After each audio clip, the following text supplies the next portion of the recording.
Bueno, pues muy buenas tardes y bienvenidos a todos aquí a esta retransmisión de que vuelvo ahora por aquí otra vez siempre que tengo tiempo, ya sabéis, porque últimamente estoy muy liado. Y nada, muy buenas tardes y bienvenidos a este programa. Hoy tenemos invitados, bueno, ya habéis visto, lo he anunciado antes, pero ahora ya les daremos paso a ellos.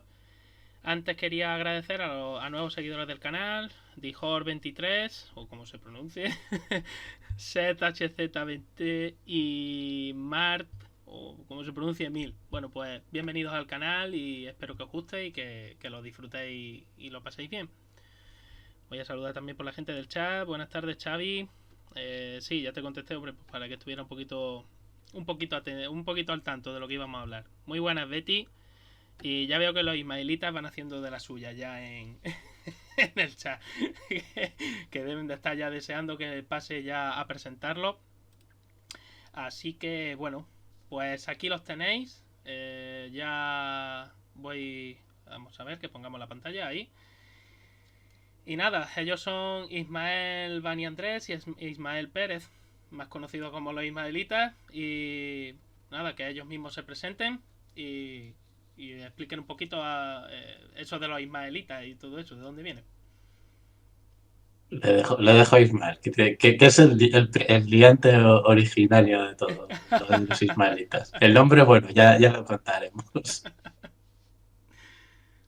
Bueno, pues lo primero de todo, darte las gracias por traernos a tu canal, Cero.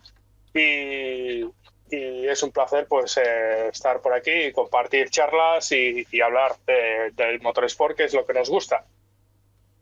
Y bueno, nos llamamos los Ismaelitas porque los dos nos llamamos Ismael y hacía mucho tiempo que hablábamos por Telegram y otras vías sobre las carreras y nos decidimos pues ya hace ya unos meses a realizar un podcast Unos que lo hacemos meses, un año y pico ya.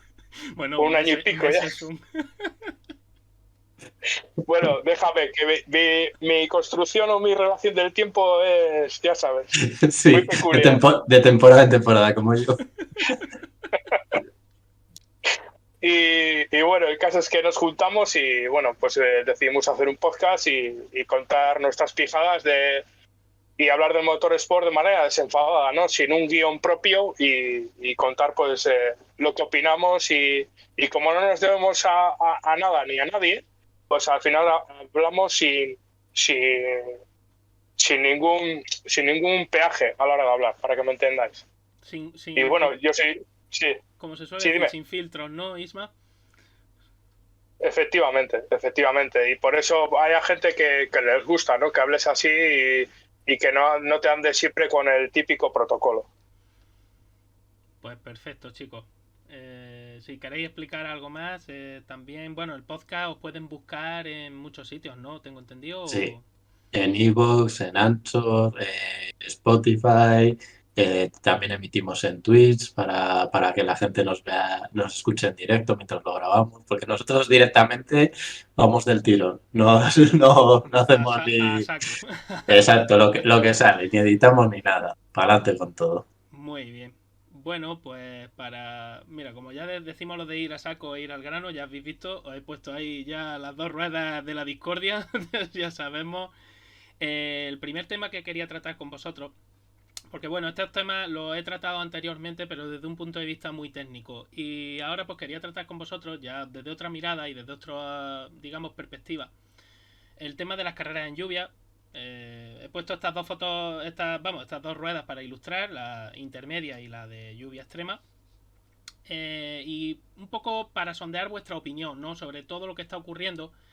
Ese problema que hay, que bueno, efectivamente hay un problema técnico que no tiene quizá tanto que ver con la evacuación de agua como sí con otros aspectos del monoplaza, pero quería también sondear la opinión desde el punto de vista pues del espectador, del aficionado al motorsport, cómo lo ve, ¿no? Cómo lo siente.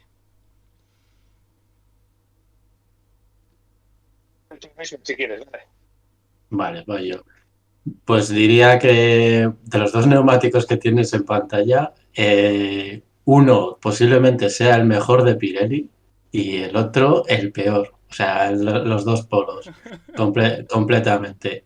Y sí, pero yo creo que el mayor problema con el tema de la lluvia viene por el neumático de lluvia extrema. Es que ni le quieren usar, ni hay intención de mejorarlo por ningún lado.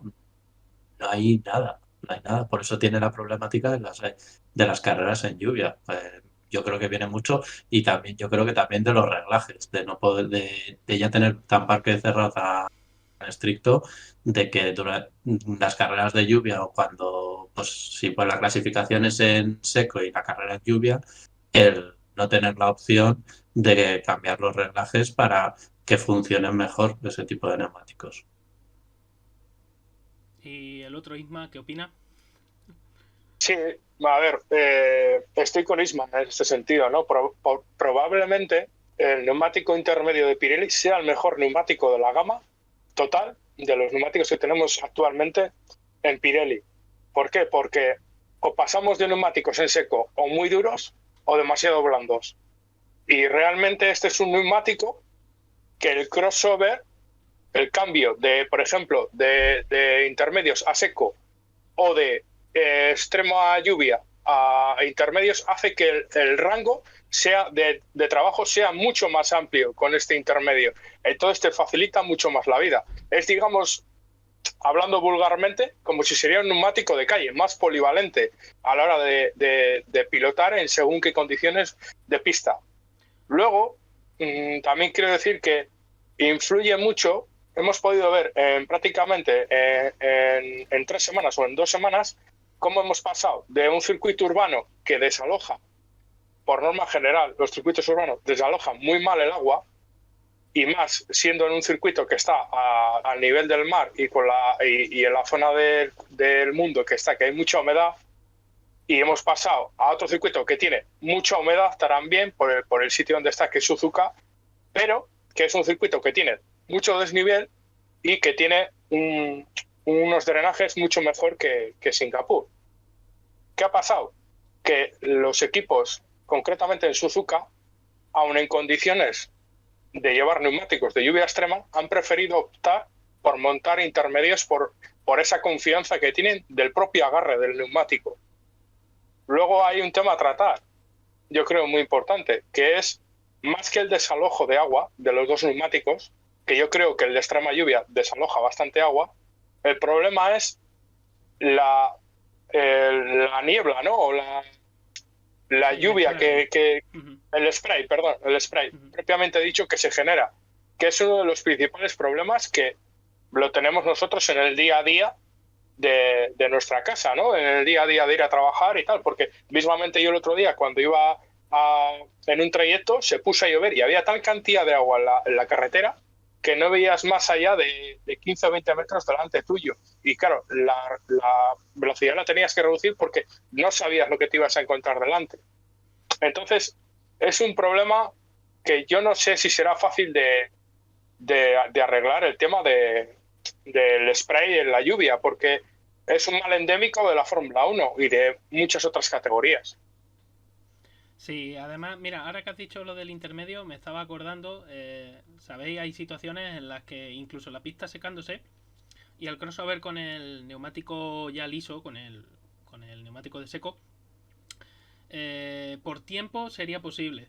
Si quiere hablar el gato, se lo decimos también.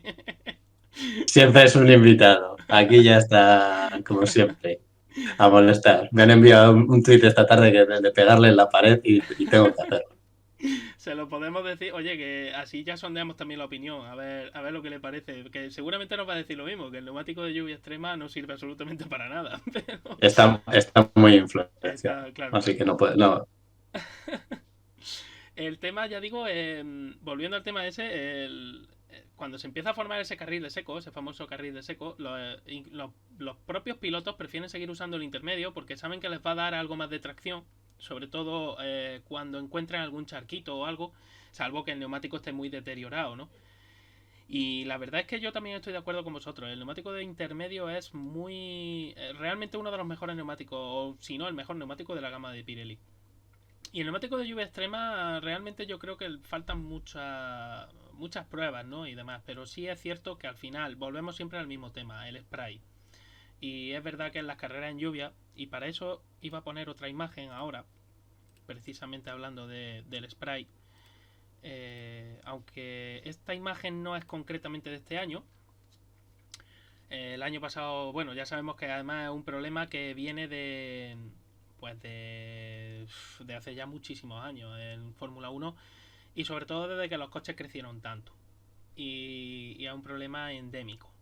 En un coche con las ruedas sin carenar, pues el agua puede fluir más libremente, esas gotitas de agua hacia arriba, hacia atrás y hacia los lados, ¿no? A merced de esas fuerzas aerodinámicas, de esos flujos aerodinámicos que genera el monoplaza. Realmente, no sé qué opináis vosotros. Yo sé que si hubiera voluntad por parte de los equipos se podría carenar, ¿no? En cierta manera esas ruedas. No digo carenarlas del todo, pero sí utilizar algún tipo de kit aerodinámico para lluvia y reducir bastante el spray de las ruedas, ojo, no del que genera el difusor propiamente dicho, porque el difusor no puedes taparlo, pero el de las ruedas sí. ¿A vosotros qué os parecería, o sea, eso ya como opinión vuestra, qué os parecería carenar, ¿no? Esos coches parecido a lo que llevan este año en la parte delantera, pero sería tapar un poco más hacia la parte de atrás del neumático, y también tener que poner algo parecido, ya digo, a lo que llevan este año en las llantas delanteras? ¿Qué os parecería o cómo lo veríais vosotros el carenar esas ruedas?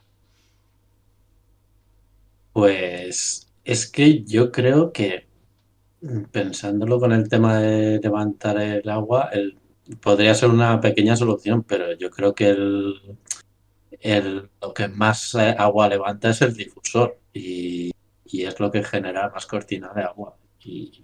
Y lo veo más complicado, sobre todo en carreras de Fórmula 1 en este sentido, que lo veo bastante complicado el tema de la visibilidad. Se ha mejorado mucho con todo el tema de iluminación, de ponerle 3 luces por detrás y demás, incluso los paneles de las banderas amarillas, de todas las indicaciones, se ha mejorado muchísimo en visibilidad, pero obviamente sigue siendo muy complicado. Estos coches van muy rápido y desalojan muchísima agua en general.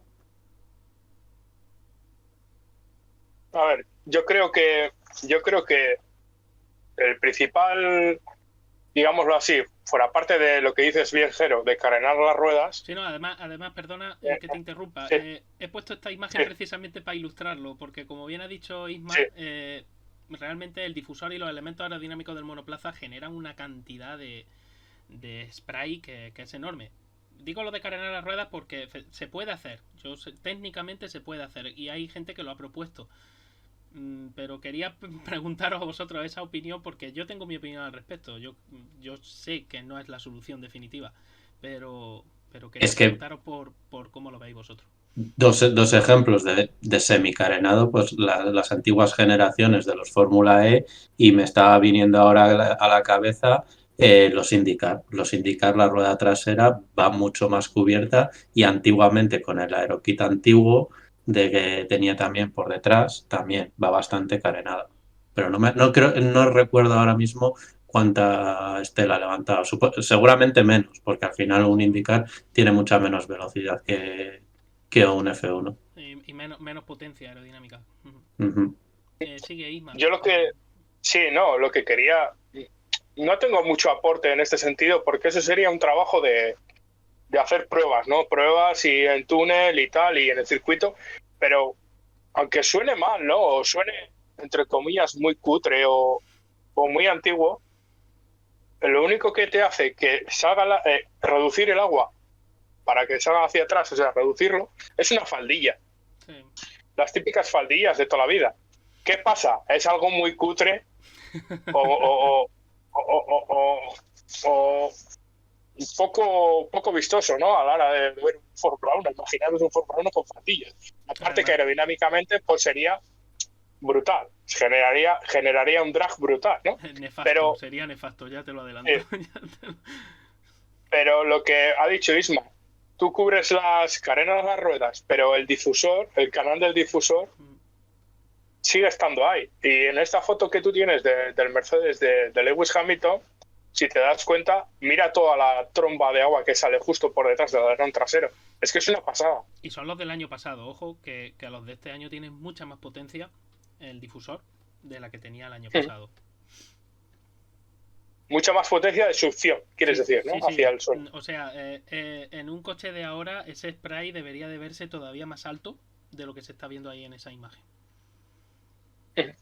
Una cosa que en Monza no te pregunté y me quedó ahí en el tintero, en términos de velocidad terminal, estos Fórmula 1 respecto al año pasado, ¿cuáles son más rápidos, del año pasado o estos?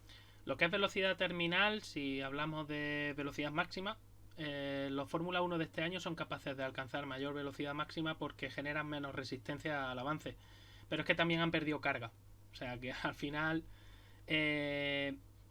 a ver cómo se diría, la velocidad de paso por curva de estos coches, como el que estamos viendo ahí en la imagen, de los del año pasado y sobre todo del 2020, era ligeramente superior, sobre todo en curvas rápidas, en las rápidas. En curva media andan muy parejos estos coches, tanto estos como los de este año, ¿no? Pero es verdad que sí, que en Monza, de hecho, además, al usar el efecto suelo y al usar mucho más el fondo del monoplaza para generar carga, puedes permitirte el lujo de esa ala trasera y delantera hacerlas todavía mucho más minimalistas, ¿no? Y puedes, a priori, repito, deberían de alcanzarse velocidades mayores si la aceleración lo permite, la tracción lo permite, con los coches de hoy día que con los coches de hace un año. La diferencia, bueno, los coches de hace un año quizá tenían mayor tracción porque los coches tenían más apoyo aerodinámico. Entonces, es un poco como el coche que acelera antes y cuando se acaba la recta, ese coche que ha acelerado antes, aunque sea más lento que otro, resulta que llega primero al final, ¿no? Aquí podría pasar algo parecido, porque realmente no me acuerdo ahora de las velocidades puntas que hubo este año en Monza, pero no sé si fueron mayores que las del año pasado. No, pero es curioso, Jero, porque yo he estado con el anterior reglamento en el circuito de Montmeló y a final de recta, en los libres, notabas como cuando el coche frenaba para encarar la primera curva, arrastraba aire. Vale, lo oías. Pero es que los de este año, a final de recta, con el DRS quitado, sin DRS, con el DRS quitado, era increíble el estruendo de aire, ¿sabes? Se notaba el aire, ¿sabes? Al final, cuando ya llegaban a 300 y pico, el aire que arrastraban se notaba mogollón. Era una pasada. También... Y eso, lo que dices tú, en la imagen que tenemos, que has puesto del Mercedes, claro, eso con agua se multiplica. Al final, más arrastre de agua también, o sea, más arrastre de aire, más arrastre de agua. Sí, totalmente. Eso además, digamos que el agua además te permite visualizar, ¿no? Un poco el comportamiento del aire alrededor del coche. Y eso se tiene que notar. No me extraña que escucharas más ruido porque al tener una llanta mayor, las ruedas este año son más altas. También esas ruedas generan más resistencia al avance. Quiero decir que lo que se ha ganado por un lado también lo puede ir perdiendo por otro. Al final, de todas maneras, los ingenieros de los equipos se la apañan y al principio se suponía que se iban a perder en torno a los 3 segundos por vuelta y eso no está sucediendo así. Estos coches ya a esta altura de la temporada ya están siendo, no digo igual de rápidos que el año pasado, pero ya están bastante cerca. Y, hombre, eso... que quieras que no, al final se nota. Iba a poner una imagen de un clásico, porque iba a decir que lo del spray no viene de ahora. Viene incluso de cuando se corría con bólidos, ¿no? Que todavía no estaban a merced de esa fuerza aerodinámica. Eran coches mucho más pequeñitos. Pero las ruedas siempre, y como tú bien has explicado hace un ratito, en carretera... Los coches incluso de carretera generan bastante spray y ya no digo un camión o un autobús que generan una cantidad de spray tremenda. Incluso aun llevando las faldillas que llevan y todo, se hace muy difícil en un día de lluvia fuerte seguirla en una autovía, por ejemplo. Al final te tienes que cambiar de carril porque puede llegar un momento en que no veas absolutamente nada. Y quería poner esta imagen de este cochecito, de un Lotus, creo recordar que es, y digo, la voy a enseñar a ver qué os parecía, porque era como demostración de que el tamaño de los coches a estas alturas de la vida como estamos realmente influye mucho también en esa cantidad de spray que se genera. Estos coches ya generaban, como estamos viendo aquí es verdad que una foto de hace años no le puedes tomar mucho en consideración, pero el spray ya vemos que se generaba bastante con un neumático de lluvia. Que de hecho, bueno, entonces en aquella época no es que hubiera neumáticos de seco de lluvia, sino que los neumáticos duraban varias carreras y tenían dibujo. Pero para que veáis un poquito, ya digo, como un coche bastante más pequeño también puede llegar a generar bastante spray, pero bueno, a última hora se controla bastante más esa cantidad de agua. No sé, vamos, lo que opináis vosotros. Mi opinión personal es que deberíamos de intentar volver a, no digo a esto, porque claro, esto es tremendamente pequeño, ¿no? Pero sí deberíamos de intentar volver a unos coches con un tamaño un poquito más, digamos, parecido, ¿no? Al de los años 2007, 2006, con... Ya no lo digo ya solo por estética, sino también por esos problemas de la lluvia. No sé qué opináis vosotros de volver un poco atrás, ¿no? En ese sentido. Si me dejas, Isma, quería hacer una pregunta a Jero. Este año se han incorporado a las...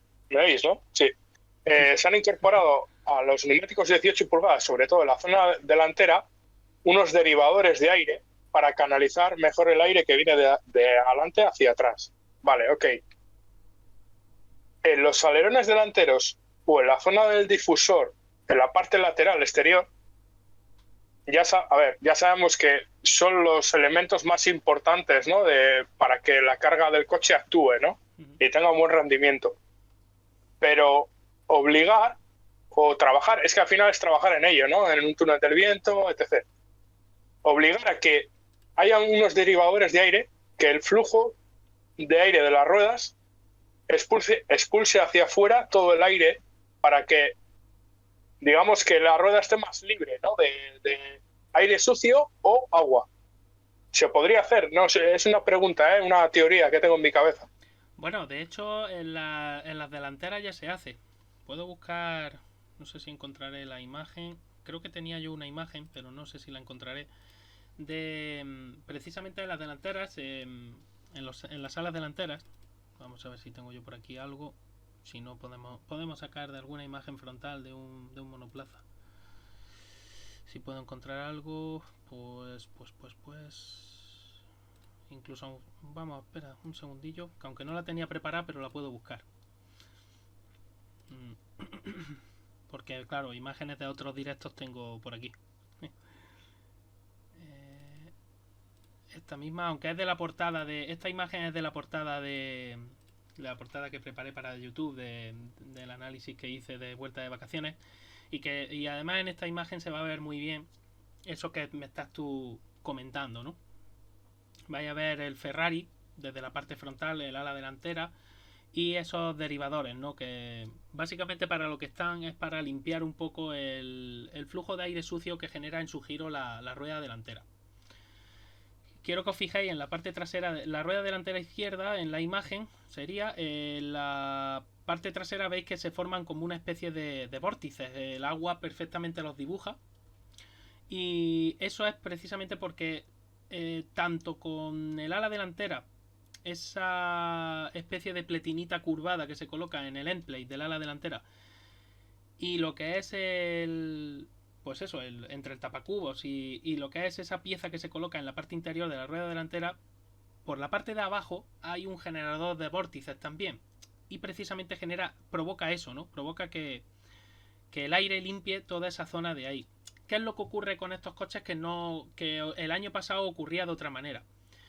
El año pasado el famoso vórtice I250, que era el que se generaba en la parte del morro del monoplaza a 250 milímetros del morro. Sabéis que ahí terminaban los aletines del ala delantera y se generaba un vórtice. Bueno, pues ese vórtice tenía suficiente potencia, era mucho más potente de los que se generan ahora, y echaba todo ese agua y todo hacia el lateral. Lo echaba sobre todo mucho hacia el lateral. Este año no se tiene, los vórtices no tienen esa potencia, pero están, porque los equipos los necesitan. La FIA, como no permite que tengan esa potencia, pues ocurre que el agua se queda un poquito más pegada al monoplaza. ¿dónde dónde busca el aire y el agua el escape? Hacia arriba. Lo buscan hacia arriba por culpa del difusor, por culpa del uso del efecto suelo y por las nuevas superficies aerodinámicas. Al final, con la ganancia de presión, pues ocurre un poco el efecto champiñón y se esparcen. Y es un problema. Realmente es un problema porque no tiene esa vorticidad tan potente como la que tenía años anteriores. Entonces, no sé si te referías a eso, Isma, o más o menos, pero... Sí, era eso. Sí, los equipos poco a poco van entendiendo un poco más estos coches y ahora sí están consiguiendo esto que estáis viendo en imagen. Al principio, en pretemporada, incluso estoy seguro de que esto no se conseguía con la misma facilidad que con la que se consigue ahora. Y bueno, ese es un Sí, camino, desde luego. Pero... hace poco leí también un artículo técnico y también a principio de temporada, sí, y he buscado la imagen y la he encontrado enseguida, la de Ah, McLaren también en pretemporada, que hacían exactamente lo mismo, para limpiar toda la parte sí, de esa zona, el generar unos vórtices y también para sellar el el fondo. efecto suelo. Sí, claro, sobre todo necesitas asegurarte, si no ocurre el famoso porpoising, que ya hemos visto que está bastante de moda en esto. En fin, bueno, vamos, ya lo quería comentar con vosotros y eso, el tema de las carreras en lluvia sigue siendo algo que si los equipos, los pilotos y la FIA no ponen todo de su parte y no, por lo menos tal y como yo lo veo, ¿no? Porque el problema técnicamente no se puede resolver al 100%. Se puede mitigar, pero no se puede resolver. Es imposible resolverlo.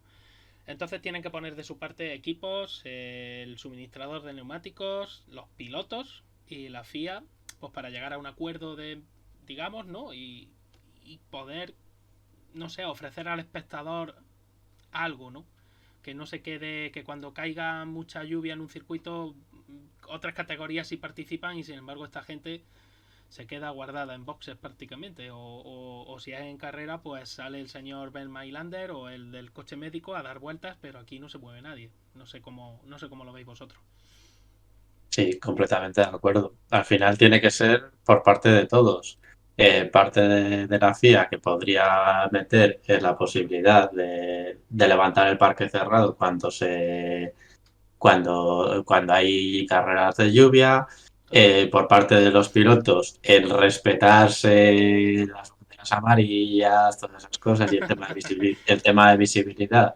Es complicado, pero ellos tienen el mejor punto de vista a la hora de decidir de, oye, que aquí no se ve nada, vámonos para adentro. Y los equipos también, tres cuartas partes de lo mismo. Al final, con el tema de meter presión, de, oye, permíteme levantar la mano de ciertos reglajes cuando hay, al final, si todos, y también, pues, también los test, el llegar a un acuerdo de, yo qué sé, no sé cómo hacer, ese sentido no sé cómo hacerlo. Un día con Pirelli, venga, el día que sea, los coches van a estar preparados en verano, en el parón de verano, yo qué sé, o en invierno, y venga, un fin de semana entero en Silverstone, por poner un sitio que les pilla medianamente cerca a todos, y a dar vueltas. Y yo qué sé, y para no evitar eso, para ahorro de costes, pues Sauber y Ferrari en Mugello, por ejemplo. Sí. Y así, pues venga, a dar vueltas un fin de semana entero y un camión de Pirelli con neumáticos de lluvia extrema y venga, a probar. Es que, pero eso que tiene que ser también todos, el permitirlo, la FIA, si ve la posibilidad de, oye, esto no lo vamos a meter en el tope presupuestario, esto va a estar fuera de los kilómetros de motores, es que es todo un problema del tema de los test ahora en estos momentos por todas las limitaciones que hay. Sí, sí, sí. Totalmente. Efectivamente, es así. Y tenemos unas limitaciones de test con los F1 de hoy en día tan brutales que esto se ha vuelto un sinsentido. El otro día Mario Isola en unas declaraciones responsabilizaba a los equipos de que el neumático de extrema lluvia no se ha evolucionado, no se ha probado tanto, porque las pruebas de invierno, por ejemplo en Barcelona de este año, en los test no test filming day, mojaron la pista por el mediodía y los equipos se limitaron a poner el juego de intermedias para sacar el mayor rendimiento y no usar el de extrema lluvia porque saben el rendimiento que tiene. Pirelli, siendo una marca como es, a nivel mundial y con toda la pasta que se gasta, en su parte inicial de la Fórmula 1, me acuerdo yo que compró el chasis aquel de Toyota y tuvo al innombrable dando vueltas en bastantes circuitos y a Lucas Di Grassi también. En Abu Dhabi, que tenían aspersores. Sí, es verdad. Por la noche. Y el caso es que estuvieron rodando bastante, también en Paul Ricard y en algún que otro circuito italiano, creo recordar, no sé si en Mugello o un circuito de estos. Y el caso es que el coche le vendieron con el cambio de reglamento en 2014, creo, y ya no se ha vuelto a saber de más pruebas de Pirelli, más allá de las propias que han hecho algún equipo, pero la mayoría con neumáticos de seco, la mayoría. Y una marca que su producto lo prueba con fuego real en los libres del viernes, cuando los equipos, sabiendo que es cuando los equipos llevan sus evoluciones y quieren datos exactos de su monoplaza y de sus mejoras, pues hombre, es un poco un tiro en el pie por su parte y los equipos lo detestan. Y yo me pongo en este caso por la parte de los equipos y es que yo no quiero un viernes de un gran premio probar un neumático experimental. ¿Por qué? Porque imagínate que tiene una falla ese neumático o en el segundo entreno del día, por lo que sea, llueve o me pierdo la sesión y he perdido una hora o 90 minutos de probar cosas para el coche. Es que se ha vuelto la Fórmula 1 tan cerrado en sus horarios y en sus tiempos en pista que el probar cosas te puede salir muy caro en un fin de semana. Sí, totalmente. Y además, como dices, ¿cómo va un equipo que está en un fin de semana de competición? Que necesitas buscar rendimiento porque tú te estás jugando, al final tú lo que quieres es tener más puntos que el rival para recibir más parte, ¿no?, del pastel, más reparto económico. Claro, perder el tiempo con un neumático experimental, ya me da igual que, quiero decir, ya me da igual que el neumático experimental esté defectuoso o no, sino que esos tiempos que estoy probando con ese neumático no son extrapolables y para mí luego al final son datos que realmente no me sirven, ¿no?, para luego el sábado y el domingo, para afrontar la clasificación y la carrera. Entonces, claro, es un poco una pérdida de tiempo. Entonces, en ese aspecto sí entiendo. Pero también es verdad, y lo hemos dicho, que los equipos tienen que también aflojar un poquito en esas pretensiones y utilizar o probar o permitir a Pirelli probar ese neumático de lluvia extrema y tratar de mejorarlo en alguna manera. Es que casi será obligatorio ya, porque es una necesidad el mejorar ese neumático para en situaciones como las de Japón, el que no prefieran utilizar el intermedio, en vez del de lluvia extrema. Es que no tiene sentido. Porque además yo creo que sabían perfectamente que en 2-3 vueltas la pista la iban a tener para intermedio y entonces no querían perder el tiempo en la parada ni nada de eso. Yo digo lo que tú, tendría la FIA o dirección de carrera tendrían que salir, ¿no?, ahí a decir, oye, mira, yo quiero no, tú vas a salir con extrema lluvia porque yo te lo he dicho. Luego ya después en la siguiente vuelta, si quieres parar y cambiar, pues cambia o hacer lo que sea, pero tú vas a salir con extrema lluvia. Así que Sí, sí. el otro día debía haber sido así. Todos con lluvia extrema y venga, para afuera. Claro.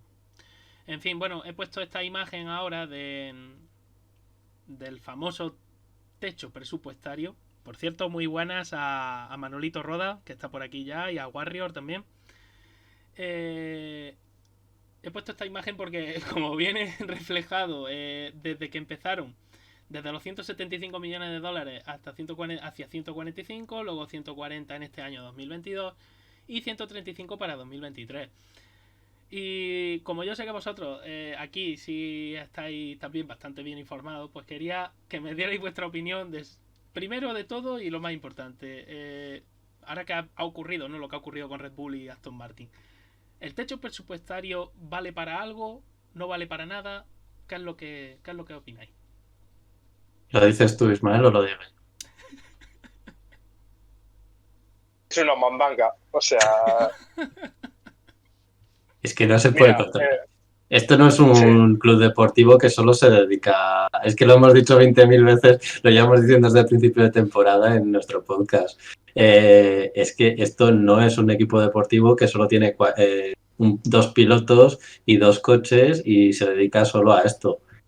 Son macroempresas que se dedican a diseñar coches, se dedican a diseñar tecnología aeroespacial, se dedican a, pues eso, suministro de laboratorios y tienes una cantidad de bifurcaciones que lo que ha pasado con Red Bull o con Aston Martin, sí, problemas de... Bueno, ahora no me acuerdo cómo es la expresión que ponían. Eso, de que al final tenían ingenieros trabajando en dos proyectos diferentes. Es que era lo lógico que iba a pasar. Y tú, bueno, Isma, ya la opinión la he escuchado que es una mandanga, pero si quieres puedes es que, desarrollarlo un poquito Que más. se explaye él también. a ver, es que al final, lo que ha dicho Isma, con estas macroempresas, ¿quién controla realmente que un grupo de 10, 12, 20, 50 personas lo tengas en una oficina por ahí extraviada o dentro del mismo edificio y estén trabajando en cosas del coche que tú no sepas ni lo sepa el resto del equipo, incluso por temas de filtración de información y patentes, etcétera, etcétera. Al final no debemos de perder de vista que los equipos de Fórmula 1, como bien ha dicho Isma, hay equipos de Fórmula 1, probablemente Williams ya hace muchos años, que vive más de la tecnología que vende al propio Estado británico o empresas, por ejemplo, véase la Fórmula E o empresas de construcción de trenes que exportan el KERS para instalarlo en los trenes en regeneración de energía, etcétera, que de lo que ingresan propiamente de la Fórmula 1. Al final la Fórmula 1, muchos equipos, entre comillas, lo tienen como un escaparate, entre comillas. Totalmente. Y además, iba a añadir a lo que habéis dicho, a veces la gente no solemos dar hincapié en eso, o hacer hincapié en eso, perdón. No solo el personal que tienes contratado, ¿no?, dentro del equipo, sino que equipos como Ferrari concretamente tienen a mucho personal freelance. Es decir, todo eso es todavía más difícil de controlar que cuando tú tienes a un asalariado. A fin de cuentas, el asalariado está trabajando en un puesto concreto con un sueldo concreto.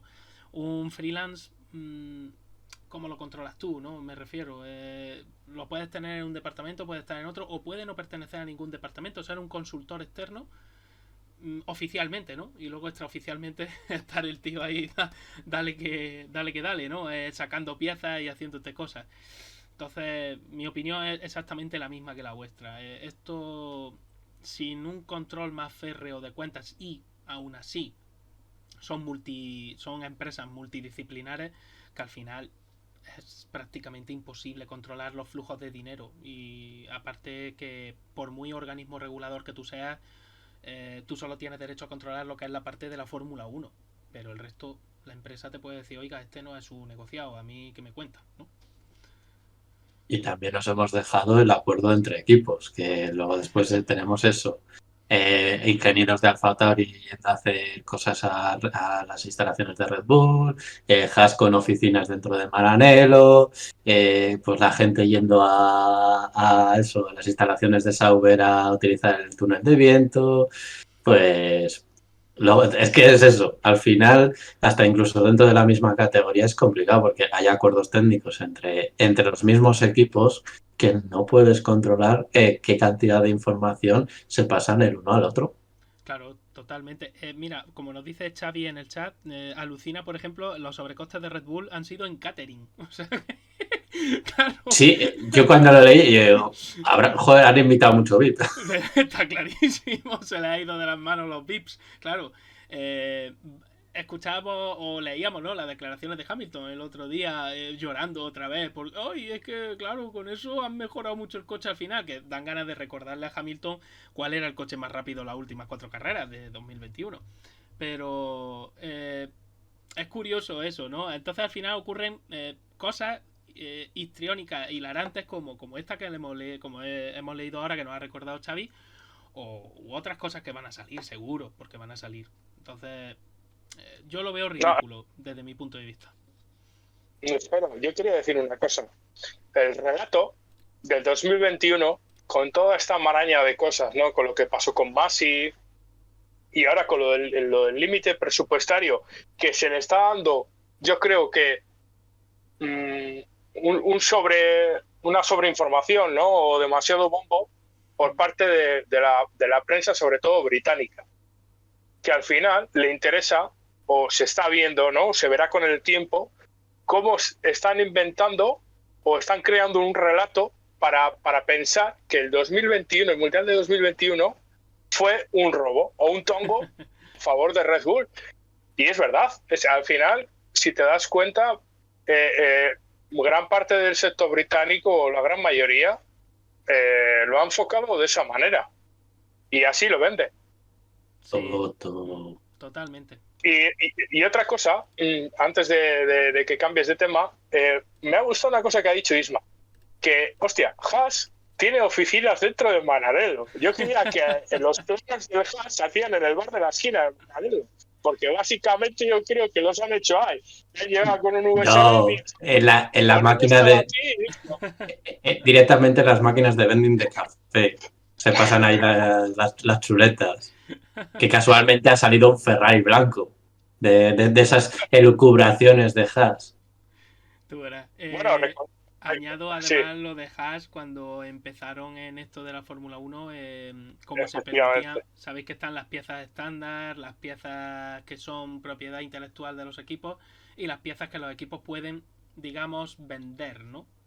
Intentamos por vender a otros equipos. Y Haas se aprovechó durante al menos 2 años, que yo recuerde, 2 o 3 años de esa normativa. Haas era un Ferrari B prácticamente. Yo no lo veo mal, Jero, tampoco. No lo veo una cosa. Es más, hemos disfrutado de equipos que normalmente estarían en la zona baja. Hemos disfrutado, por lo menos mira este año cuando empezó Alfa Romeo. Hemos disfrutado de equipos que han dado un poco de vidilla al campeonato, porque ahora mismo ves el campeonato de constructores y ves el campeonato de pilotos y por norma general a la larga ves que los pilotos que tienen experiencia pues acaban puntuando más, ¿no? Pero aún así ves a constructores pues como Alfa Romeo, que fíjate cómo empezó, incluso Haas, y les ves que se están a años luz del resto de equipos. Hay una brecha mucho más grande que otros años, yo creo.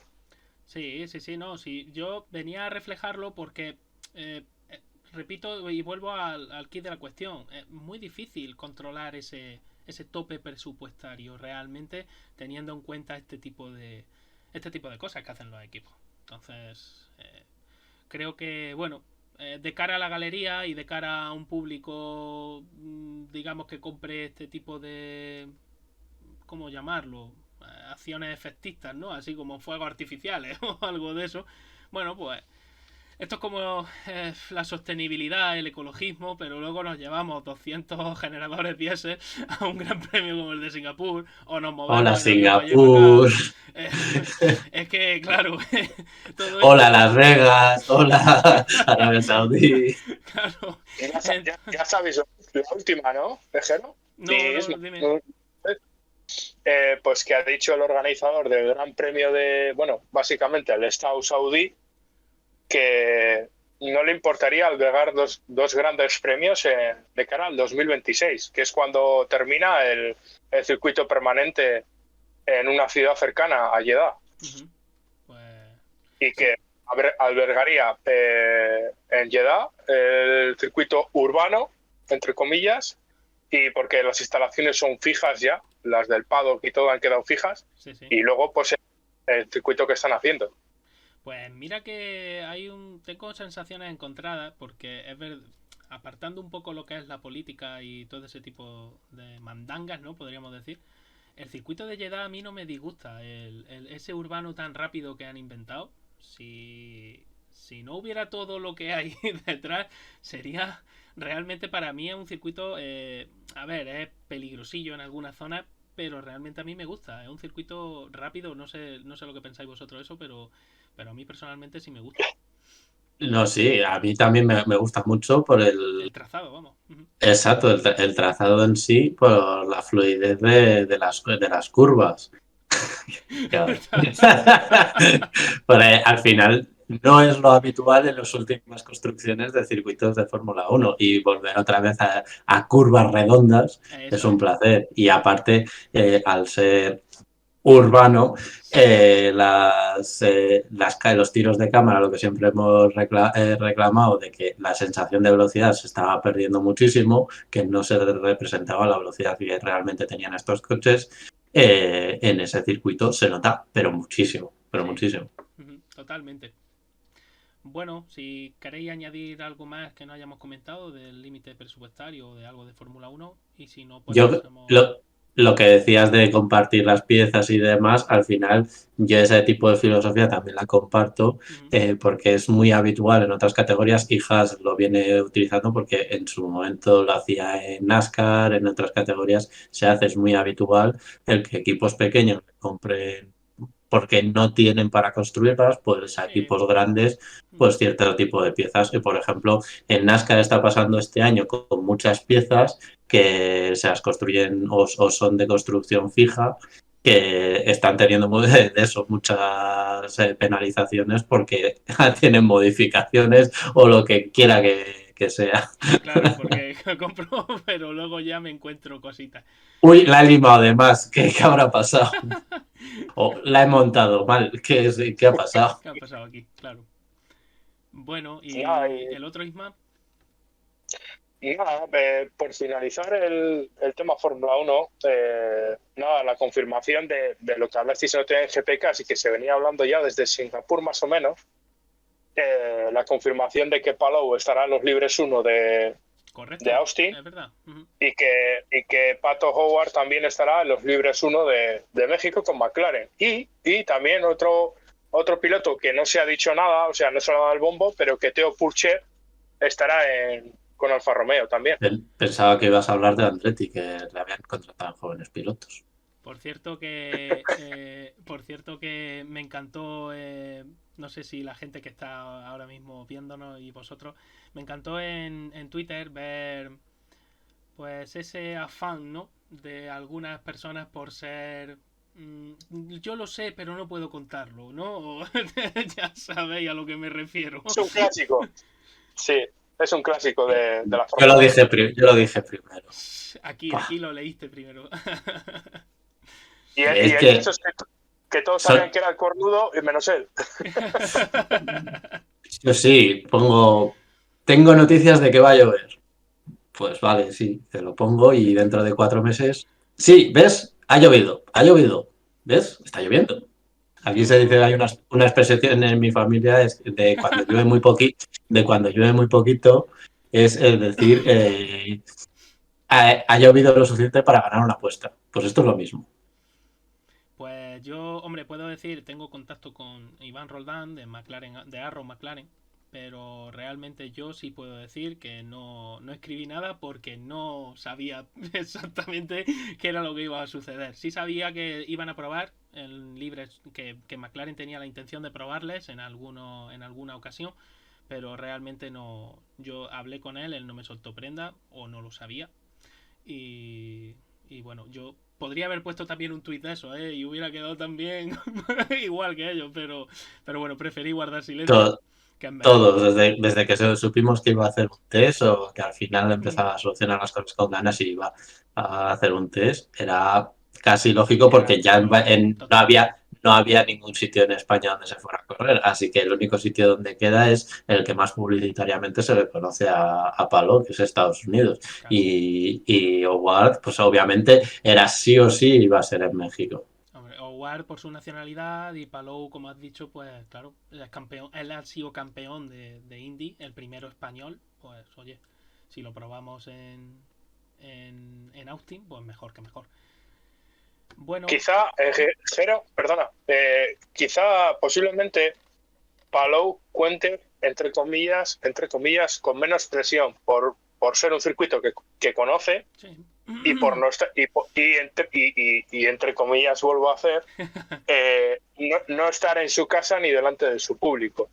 Que eso también a Pato, no conociendo el circuito de Hermanos Rodríguez, habiendo rodado con un fórmula, digamos, gordo, y luego delante de tu público te puede hacer o sobrepilotar o cometer errores, al fin y al cabo. Iba a decirte lo del sobrepilotaje, suele ser habitual, sobre todo ocurre con pilotos veteranos, con los jóvenes casi va de vellón, ¿no?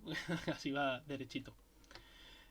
Bueno, pues si queréis pasamos ya al otro tema que teníamos previsto, que era hablar un poco de los hypercars, iba a tratar el tema un poquito por encima, pero como vosotros yo sé que estáis un poquito mejor eso, yo voy poniendo imágenes y ya vamos comentando.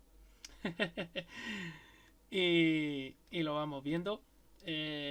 Bueno, para el que no lo sepa, que esté por aquí en el directo, sabéis que la normativa cambió en el año 2018, si no recuerdo mal. La FIA ya presentó el proyecto Hypercar, los famosos y bueno, miento, y presentó el Hypercar, pero presentó también junto con ACO esa asociación que querían hacer para las famosas homologaciones, el MDH y el LMH, para el Le Mans Hybrid y el LMDH, que iba a ser, si no estoy mal enterado, eso me corregís vosotros, sustitutos de los DPI actuales, ¿no? Si no recuerdo mal. Los LMDH. Es la evolución, es un común DPI hibridado, la filosofía.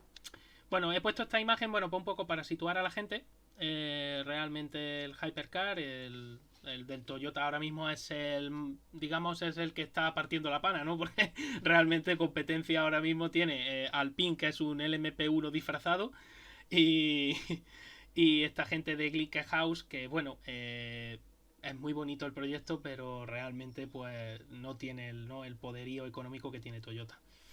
Bueno, si queréis comentar algo de esta imagen. No, nosotros de Toyota también tenemos la teoría de que es un un LMP1 disfrazado realmente, pero que bueno, diremos que es un hipercar, por decir que es el único hipercar. Lo dejaremos, ¿no? Como decía, corramos un tupido velo y ya está, aquí para después gloria. Hombre, realmente se parece mucho. Si tú coges el LMP1 que tenía Toyota del año anterior y luego coges el Hypercar, realmente son muy parecidos. Lo que pasa es que, bueno, Toyota se ha ceñido al reglamento, a lo que pide el reglamento. Es cierto que mirando el reglamento, ahora lo he estado mirando esta mañana y un poquito, la FIA permite bastante libertad aerodinámica. Lo único que exige es que el ratio de carga aerodinámica y resistencia sea un ratio siempre fijo. Cada equipo luego ya escoge un poco el diseño aerodinámico que más se le convenga. Y bueno, quería también hablar un poco. Bueno, primero voy a enseñar los diferentes coches que se presentaban. He estado mirando. Sí, lo único que decir del tema aerodinámico, que la idea de la FIA y del ACO era generar un pop aerodinámico en el que tú pudieras presentar, como ha hecho Peugeot, presentarte sin alerón trasero y tener la posibilidad de poder competir contra el resto, porque te van a permitir aerodinámicamente pues generar, por ejemplo, más carga con el suelo. Quería enseñaros esta imagen porque es una imagen de un render de Toyota que presentó en su momento, que por cierto no se parece luego a lo que... porque me pareció bastante curiosa. Sobre todo porque es algo más parecido a lo que se busca en el espíritu Hypercar. Porque una de las cosas que la FIA decía, ¿no?, sobre esta nueva normativa Hypercar era que fueran, digamos, basados en modelos de calle, ¿no? O supercoches de calle compitiendo en este campeonato. Y es curioso cómo luego las cosas pues cambian bastante cuando se saca ya el modelo ya no, ahí incluso el ACO y la FIA recularon en el último momento porque veían que no había opción de que presentaran ninguna marca y dijeron en el último momento, pues igual lo de los coches de calle, pues lo vamos a levantar un poco y no vamos a mirar. Bueno, el otro que he hablado antes, el Glickenhaus, que lo he puesto aquí. Este coche, a diferencia del Toyota, Glickenhaus ha decidido que no sea híbrido, Es decir, este coche es solo motor de combustión, lleva un 3500 V8 de motor. Por si no me equivoco, por los franceses de Pipo, son los que tienen o los que fabricaron el motor o lo ponen a punto. No, ya no me he enterado muy bien de eso. Y no sé qué sensación tenéis con la gente de Glickenhaus. Si creéis que el proyecto puede durar bastante o están un poquito ahí, como quien dice.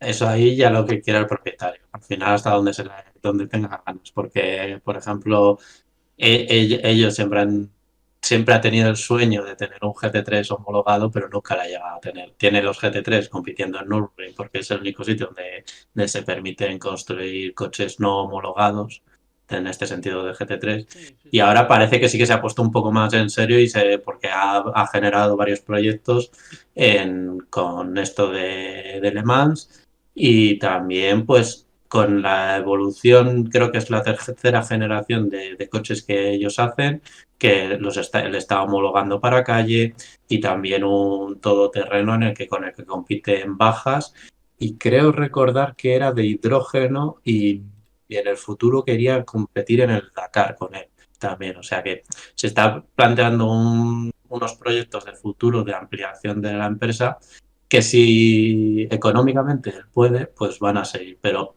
es unos señores haciendo en un granero un coche. Obviamente competir contra Toyota o cuando venga Peugeot o Ferrari, bueno, sí, Ferrari que es hipercar, pues obviamente no les va a poder plantar cara y también por ese sentido de no presentar un coche hibridado, porque a ellos les cuesta un pastizal el tener que diseñar un coche hibridado. Hablando, bueno, no sé si Ismael quiere aportar algo a lo de Glickenhaus o... Leatherfaun que se explayaría bien mismo. Al final, Glickenhaus tiene esa magia, ¿no? De ser un fabricante propio de vehículos y claro, la verdad es que ha sido un poco de savia nueva estos años de ostracismo que ha habido ahí un poco en el WEC, ¿no? Porque si no llega a estar Glickenhaus, la competencia real de Toyota hubiese sido Coles, que ya sabemos lo que es, y el Alpine / Rebellion. Sí, el Oreca. Porque... sí. Y yo quiero decir pues que estos dos reglamentos que han sacado, nuevos, personalmente me gustan los dos, porque al final es un atractivo, ¿no? Nuevos coches, nuevas tecnologías, etcétera, ¿no? Pero digamos que para las marcas que quieran tener un ahorro de costes, entre comillas, contenido, no gastarse mucha pasta, el reglamento LMDH es más barato en sí. ¿Por qué? Porque tú incorporas a tu prototipo híbrido dos tecnologías que entre comillas, te las imponen, ¿no? Que sean unos motores eléctricos marca Bosch y unas baterías que sean las de Williams. Luego, mientras que el motor sea de más o menos 680 caballos y tiene poco más de 1000 kilos. Claro, pues, presumiblemente montarán un motor V8 turbo, la gran mayoría de marcas. Y en eso están pues Porsche, BMW, Acura, Cadillac, para competir tanto en Estados Unidos, en el IMSA, y competir en Europa. O en el web, mejor dicho. Y de hecho, Porsche ya está haciendo test de 36 horas en Sebring. En Petit Le Mans el otro día, y Cadillac ya lleva 11.000 kilómetros con su prototipo, nada más y nada menos, con 11.000 kilómetros que parece una bobada, pero ya son kilómetros de cara a afrontar en enero las 24 horas de Daytona. Que además las pruebas de 24 horas sabéis que son pruebas realmente exigentes a nivel mecánico y sobre todo para la fiabilidad. 11.000 kilómetros pueden parecer una tontería, pero no lo son tanto. Esto Para todo, sí. porque me acuerdo el documental de Juncos de las 24 horas de Daytona explicando que el resto de equipos de Cadillac limpiaban cada vez que cambiaban neumáticos, limpiaban los pasos del tornillo para luego poner la tuerca. Porque lo que les pasó luego a ellos es si no lo limpias, se va acumulando la goma y luego después las das de sí y ya no aprietan las ruedas. Sí, Son, Sí, son, es eso, al final necesitas esos tipos de test de larga duración para ver por dónde flaquean los coches y empezar a hacer trucos para que te aguante. el tema de las tuercas, además, en las carreras de ingeniería, sobre todo los que estudian mecánica e ingeniería del automóvil y ese tipo de ingeniería, es algo que se repasa mucho y se recuerda, que las tuercas son de un material más blando que el tornillo y que la tuerca es al final la que termina por desgastarse, ¿no? Ese filete, esa rosca. Entonces, eso que has comentado de Juncos puede parecer una tontería, pero no es ninguna tontería. Estamos hablando de Ninguna. detalles. A ellos les costó la carrera y por no Mm, saber esas cosas. claro, claro, totalmente, totalmente. Y son al final piezas que realmente valen muy poco con respecto a lo que valen otras piezas, pero que te pueden arruinar una carrera. Y la verdad es que te puede entristecer bastante incluso. El tema, ahora que habíais dicho lo de la parte híbrida, quería enseñar un poquito digamos, el flujo de energía, ¿no? Cómo fluye la energía eléctrica en un coche híbrido de estas características, que es diferente a un Fórmula 1 y que está mucho menos, digamos que está no menos regulado, sino menos restringido. Es decir, en el Fórmula 1 todo está más restringido, todo está más vigilado. Aquí, sin embargo, hay recuperación de energía ilimitada. O sea, la potencia sí, la potencia de recuperación sí está limitada. Pero la cantidad de energía que tú recuperas no está limitada. Y eso la verdad es que lo hace bastante, para un fabricante, personalmente creo que lo hace bastante más atractivo que lo que se hace en Fórmula 1, que está todo demasiado restringido.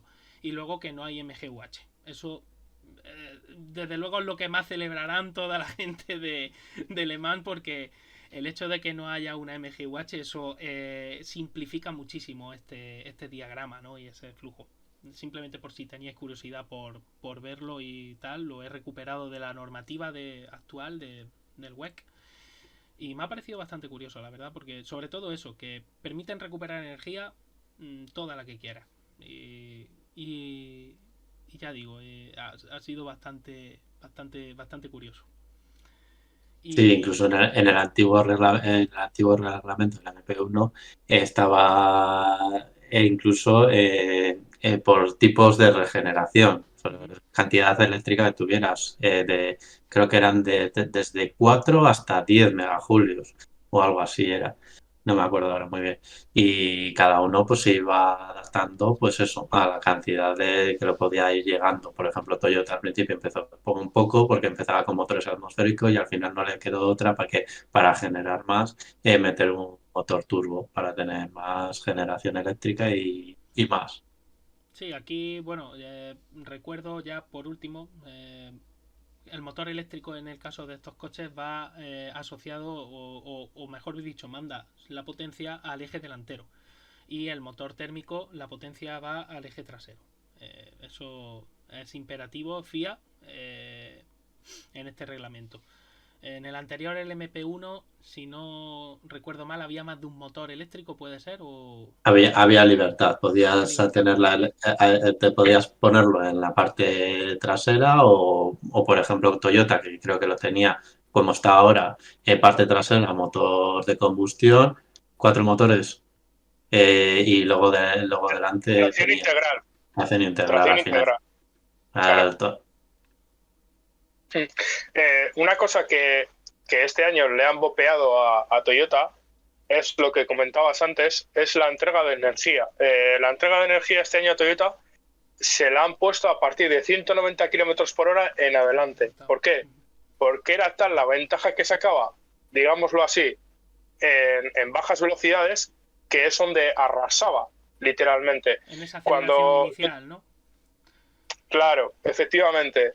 Y yo tuve la gran suerte de ver a Audi, Porsche y Toyota compitiendo en Le Mans a los tres juntos, cuando eran los LMP1, digamos, la cota máxima del LMP1, Uh-huh. Y era curioso, por ejemplo, en el viraje de Arnaz, donde es una zona lenta y que luego sale traccionando y acelerando, eh, era curioso cómo en la frenada apenas se oía un silbido y luego cuando salían en aceleración tampoco era un estruendo muy grande de potencia porque se notaba como que la parte eléctrica era cuando estaba funcionando y era brutal cuando se ponían detrás de un LMP2 a la hora de doblar o a la hora de adelantar un GT daba, entre comillas, miedo porque la aceleración era pero bestial, era como si llevaría un misil en la parte trasera, o sea, les pasaban pero súper rápido El, a me- los el, GTs.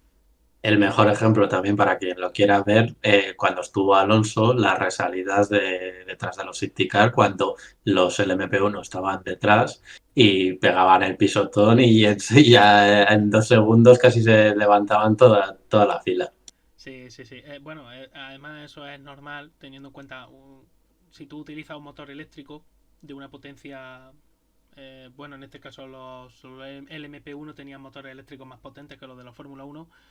La patada que te da un motor eléctrico no te la puede dar un motor térmico en la vida, porque el motor eléctrico te entrega el par desde prácticamente el inicio. Su par máximo lo entrega prácticamente desde que empieza a girar. La potencia tarda un poquito, pero no mucho, pero el par sí lo entrega inmediatamente.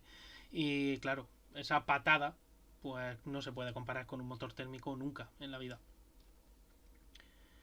Y bueno, para cambiar un poco de tercio, antes que habíamos hablado del Peugeot, el Peugeot me preguntó mucha gente al principio, cuando Peugeot presentó el coche primero en los renders aquellos, no lleva alerón, si lleva alerón, tal, no sé qué.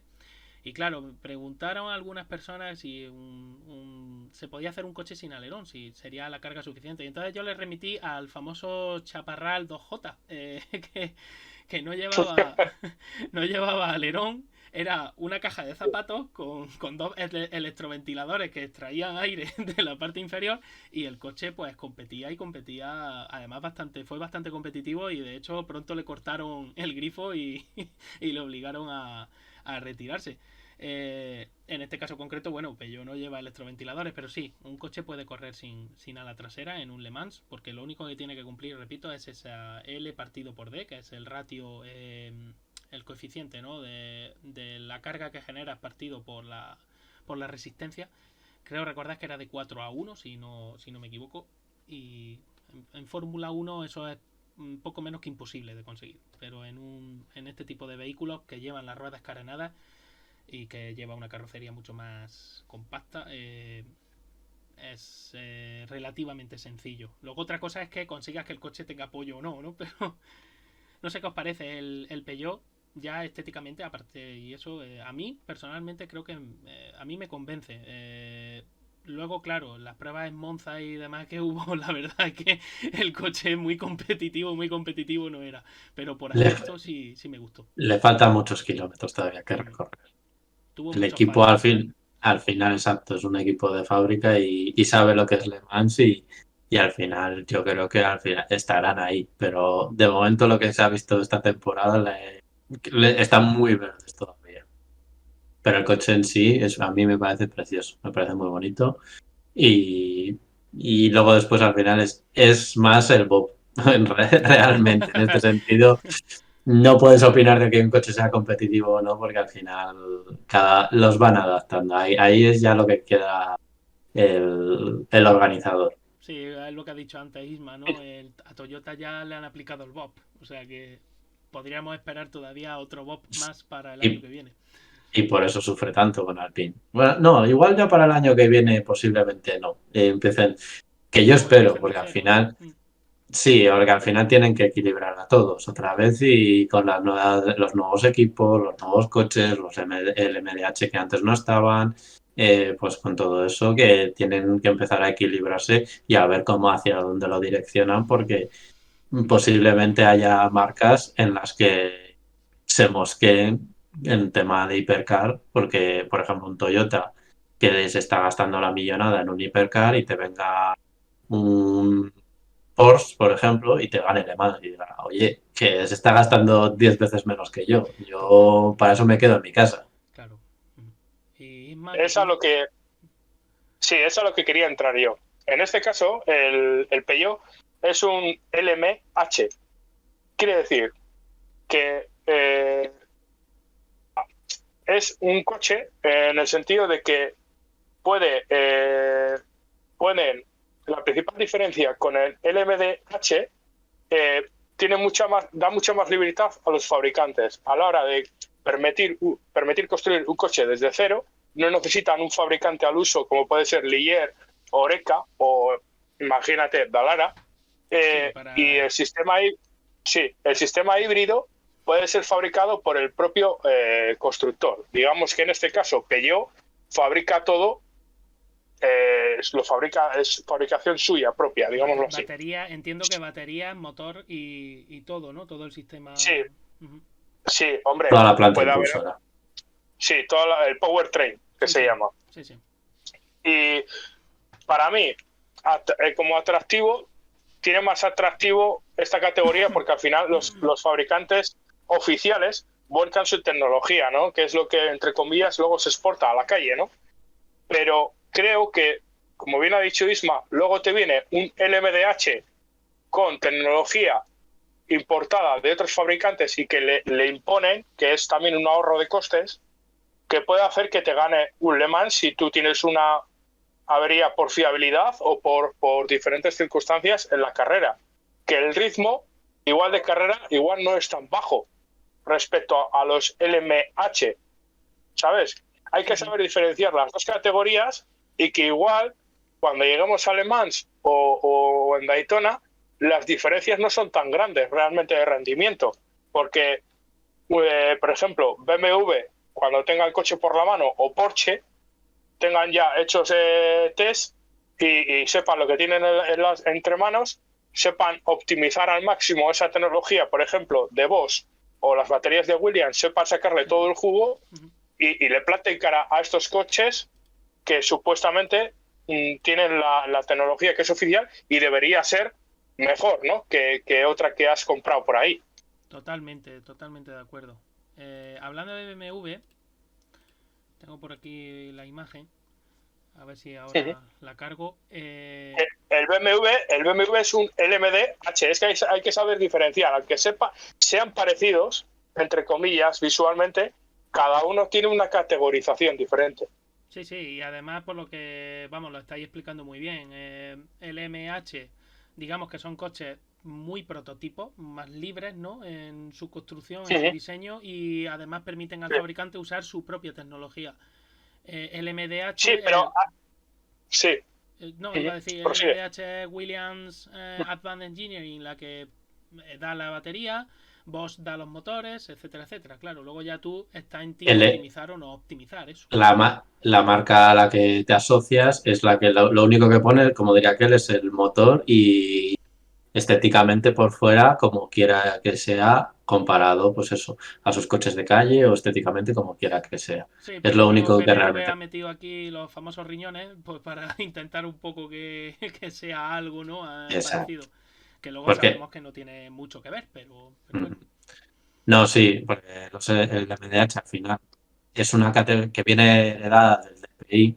Era una categoría que su intención era, pues eso, al final, el inmiscuir a las marcas dentro de la IMSA con eso, pues invitándolas a, oye, tú tráeme un motor de GT3 y te dejamos que con un chasis LMP2 le pongas por fuera, pues eso, pues estéticamente que sea un Cadillac o sea un Nissan o un Mazda y ya puedes correr. Y en ese sentido que ha seguido la evolución del LMDH, que sigue siendo económicamente viable para los equipos, que también tienen sus costes, pero por lo menos es eso. En el futuro, pues sí, cuando empiece a haber más LMDH, pues se verán más equipos privados con ese tipo de coches y que sean más asequibles.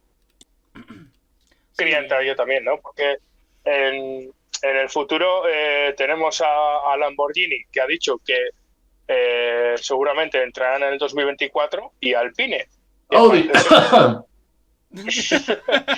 Que parece ser que también entrará. Audi No lo sé, ¿eh? Audi con No, el tema Fórmula 1. lo digo por Lamborghini. Ah, hombre, sí, hombre, al final es Audi, Audi ya más liado, Lamborghini que se comenta que será un chasis Ligier, se está comentando que va a ser un chasis Ligier. Y luego, en el tema de los LMH, Hipercar y el MDH, porque si no al final es sí, un sí, pifostio, porque por eso estaba utilizando sí, lo de Hipercar, es más sí, fácil, o Hypercar. es que es vale, más fácil de diferenciarlos, porque al final, como tiene todo L, M y H, el problema es la D, sonoramente suena muy parecido. Bueno, pues yo como voy a ser no correctos, voy a seguir la corriente. Voy a decir que los hipercar están entre comillas, bopeados a 200 kilojulios la parte eléctrica. Yo creo que aquí han querido meter eso para que el diferencial con los LMDH no sea tan grande. Perdona, 200 Sí. kilovatios. Lo que Kilovatios, perdón. Eso sí, Sí, que sí. estaban bopeados en potencia, eso sí. Vale. Porque si te das cuenta, el peso mínimo de los hipercar y el peso mínimo de los LMDH, unos son 1000 y pocos kilos y el otro también. El peso mínimo de los... Quiero recordar que iba o por sí, ahí. sí, el hypercar es 1030. Y luego, pues, a esta ola que se están sumando de fabricantes que van a competir, tanto en el campeonato WEC o el IMSA, por ejemplo, Porsche ha dicho que va a estar en el WEC y en el IMSA, así como Cadillac. Y queda por confirmar también BMW si estará en el WEC en 2024, porque en 2023, por lo visto, todavía no. BMW Y si va a de estar momento en IMSA, y en el futuro, si alguien quiere sus coches, pues los dará. Sí. Hablando de Porsche, he puesto la imagen. No sé qué os parece el Porsche. A mí, personalmente, no me disgusta, pero... No, si los LMDH en general son bonitos. Estéticamente, ya en la generación DPI son muy bonitos porque consiguen eso, estéticamente, Eso iba a decir. ser muy agradables al visto. A mí de hecho los DPI siempre me han gustado más que los LMP1 y los LMP2 también. Los LMP1 y LMP2 los veo un poco más ladrillo, ¿no? Sin embargo, los DPI siempre los había visto, se parecen mucho, pero personalmente siempre me habían gustado más. Luego, quería decir dos noticias que son de hace unos pocos días. Ferrari ya sabemos que está haciendo tanto test con el nuevo GT3. Por cierto, ahora que has dicho de Ferrari, para ilustrarte, sí. Voy a poner la imagen de los test del Ferrari si era Hypercar, ¿no? Si no recuerdo mal. Sí. Ferrari estrena 2 coches para el año que viene, que son 2 coches o 2 prototipos, mejor dicho, que es el GT3, el 296, que ahí tendremos a Molina seguramente, y a toda la plana mayor de GT3 de Ferrari, y también el Hypercar, que se presenta el próximo 30 de octubre en Imola, en las Ferrari mundiales que celebran todos los años. Vamos a ver. Y las finales mundiales. Sí, y la verdad es que pinta muy bien el futuro. Y luego, otra cosa relacionada a Ferrari, ya sabemos que estos equipos, por norma general, tienen equipos privados que no son oficiales, son prácticamente semioficiales, ¿no? Como hasta muchos años AF Corse con Ferrari. Sí. Y también Risi Competizione, que Isma sabrá que, y algún oyente que esté en Estados Unidos, Risi. Sí, pues Risi Competizione, digamos que se ha reservado o ha hablado con Ferrari en ser posiblemente el primer cliente de un Ferrari en la categoría Hipercar. Y por hecho, ya lo da por hecho, que también contará con un Ferrari del 296 para él exclusivamente en Le Mans y en Sebring. Sí, además, corregidme si me equivoco, con el 488 Ferrari lleva ya bastante tiempo, ¿verdad? Compitiendo. Ya era hora de que ya habían sustituido el modelo de calle. Imaginaba que ya era hora de ir sustituyendo también, ¿no? El GT3. Un buen puñado de años, ¿no? Por lo menos 6 años sí que tiene el coche. Recuerdo, porque lo digo por Miguel Molina, que me acuerdo de de verlo y y los de AF Corse, que son los que más veo en las carreras de Le Mans, y recordaba que con el 488 llevaban ya años ya corriendo. Un coche, por cierto, que a mí bueno, los Ferrari en general suelen ser bonitos, algunos no tanto, pero en general suelen ser bonitos. Con el 448, con el 488, perdón, mejor dicho, no sé si hace poco lo puse yo por aquí y lo estuvimos hablando en el grupo de Gisto Racing, me parece. Un saludo a Carlos Gisto Racing. Me parece que había conseguido, había logrado no sé si eran 300 o 500 victorias en lo que es la trayectoria de competición del 488. Me parece que eran 300 o 500, ya no me acuerdo. Tiene fama de ser, además tiene fama de ser un coche bastante, entre comillas, dócil, ¿no? Dentro de lo dócil que puede ser un coche de competición, pero tenía fama de ser... Fácil de vender entre los dientes me trae. Hombre, claro, eso seguro.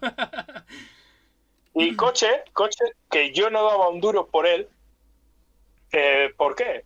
Porque era el primer Ferrari que competía sin ser motor turbo. O sea, teniendo turbo. Porque cuando se estrenó se perdió la magia esa del motor Ferrari, ¿no? Clásica, ¿no? En el circuito, el sonido del Ferrari acelerando. Y claro, cuando ibas al circuito, decías, por ejemplo, el Le Mans, ¿no? Cuando lo escuchabas decías, joder, esto ya no suena a Ferrari. Y sin embargo, el Porsche, con unas modificaciones que le hicieron en el escape, sonaba a Ferrari. Y decías tú, ¿cómo un Porsche puede sonar como un Ferrari, no? Y era curioso en el circuito la variación del sonido. Bueno, y ya por último quería enseñar estas imágenes cuando presentó Cadillac el prototipo, que me pareció curioso porque presentaba unos aletines en los pasos de rueda trasero parecido, me recordó un poco al Generación 3 de Fórmula E, que tiene también esos diedros, ¿no? Aunque el Generación 3 es bastante más feo, el pobre, por lo menos para mí personalmente, estéticamente es menos agraciado, ¿no? Digamos que este Cadillac. No sé qué os parece. Y eso que está... Sí. Y eso, Jero, que esta foto no hace justicia, porque no, hay fotos de él en Daytona, me parece, o en Sebring, y son preciosas. El coche es una maravilla. A mí me ha encantado, desde luego. Lo que pasa es que no he encontrado nada así, eso no me dio tiempo a encontrar nada mejor y dije, bueno, esto mismo lo pongo y ya está. Mira, pues mientras habla Isma, si puedes buscarlo, porque ya te digo, es precioso el coche, es una maravilla de ver. Además le queda muy bien. Estaba yo, tira tú, que estaba yo ya. Bueno, y una cosa que hay que recalcar, que claro, y que está en nuestros intereses, ¿no? Que siempre queremos pilotos patrios, ¿no? En este sentido, que estén en la máxima categoría. Y tenemos a Miguel Molina bien colocado, y ojalá Medi estaría por ahí, ¿no? O Dani Juncadella en algún prototipo, ¿no? De este pelo, porque estamos viendo cómo todo el mundo está moviendo fichas para irse colocando, ¿no? En esta nueva era, ¿no? De la resistencia que se viene. Yo personalmente creo que se está viviendo. Vamos a ver cómo evoluciona todo y cómo sigue, ¿no? Pero estoy aquí mientras que tengo. Bueno, había encontrado yo una foto. Vale. No sé, se está viviendo como, no sé si os tenéis esa sensación, como un rejuvenecimiento otra vez, por decirlo así, como esperanza, ¿no? Como que hay mayor esperanza en el reglamento nuevo, que parece que va a haber otra vez competencia, ¿no? No sé lo que pasará, ¿no? En un futuro es muy difícil saberlo, pero no sé qué sensación os da a vosotros. Sí, ya en IMSA los DPI. Ha habido como al final, como en todas las categorías, ha habido altibajos en el que las marcas van y vienen y en este sentido, pues otra vez, pues el MDH han atraído a muchas marcas porque ven un negocio de futuro, porque no deja de ser una filosofía tipo GT3, tipo TCR, en el que ellos van a construir el coche y luego después pues lo van a dedicar a venderlos en el futuro y es una forma de que las marcas ganen dinero y los equipos, dentro de lo que cabe, puedan tener de una forma asequible e introducirse pues en ese tipo de categorías si tienen los recursos suficientes para ello.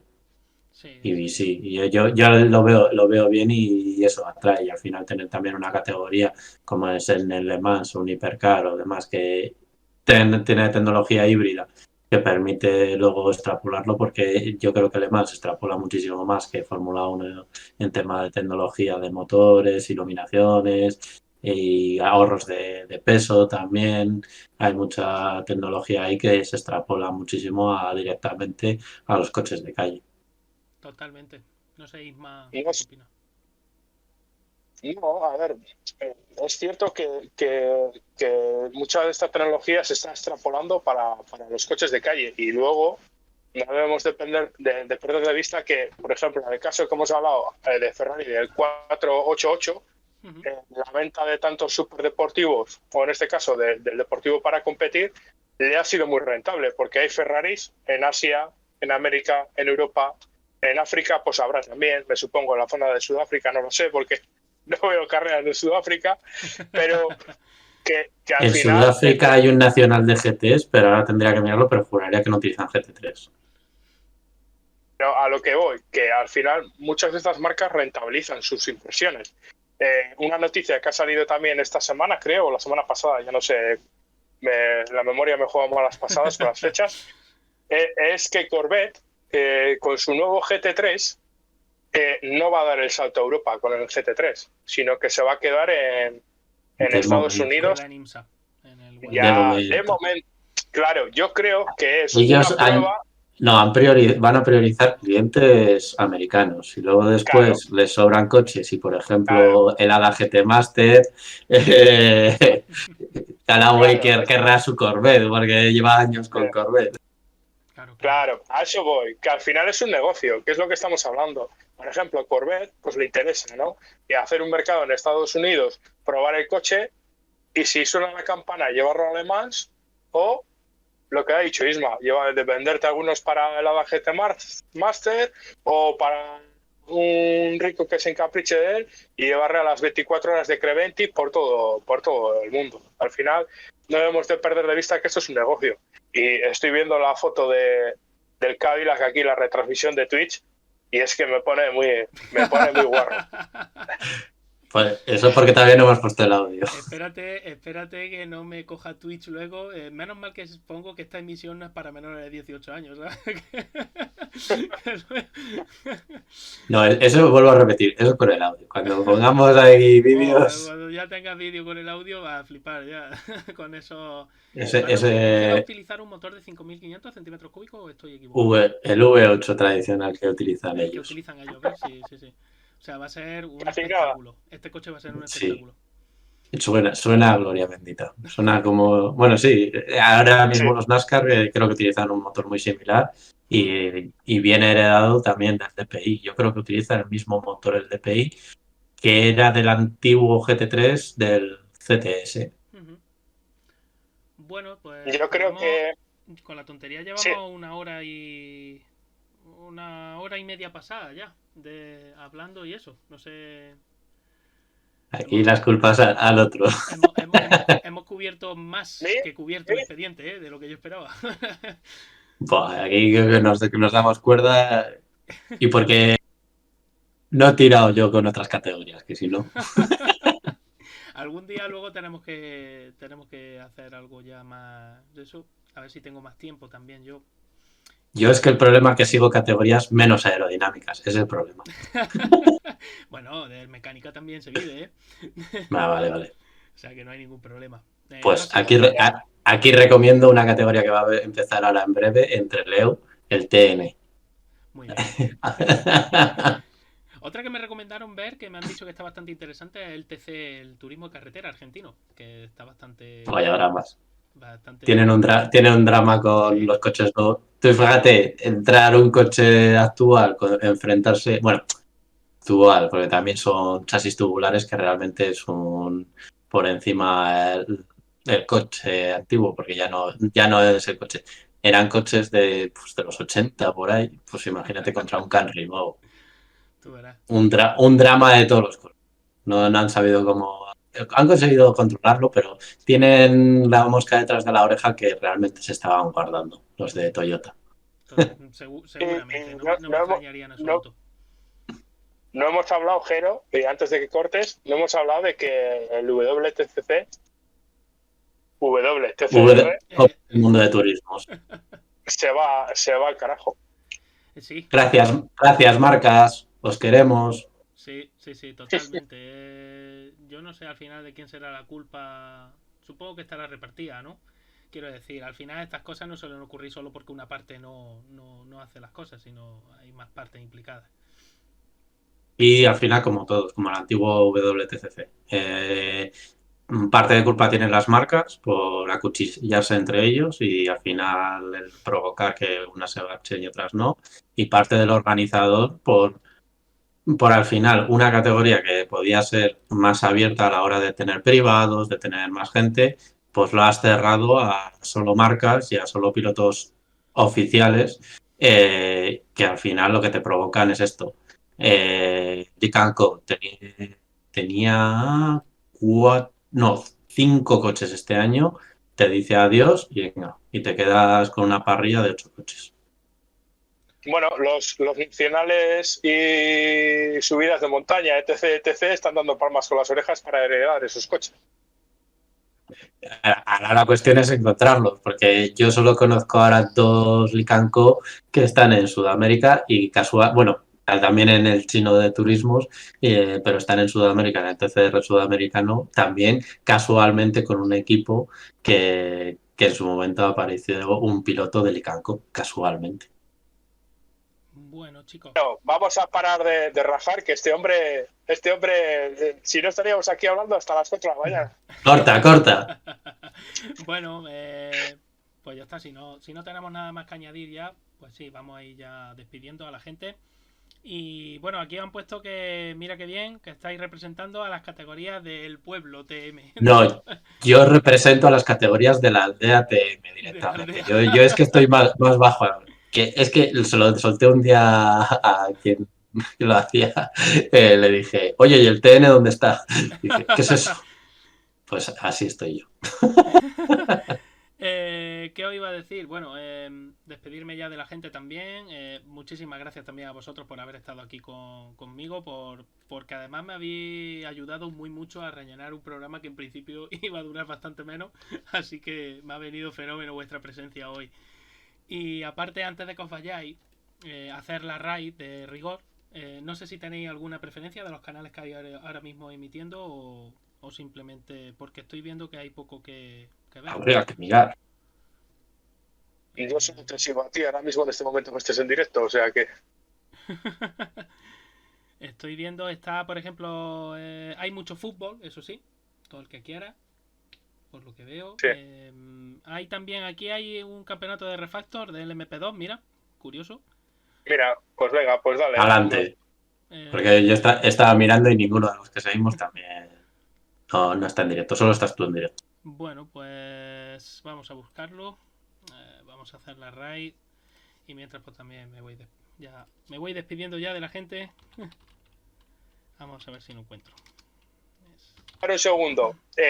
Miraros el vídeo en YouTube de Jero sobre los 2 coches campeones de Fórmula 1 de Fernando Alonso, los 2 Renault, que es muy interesante.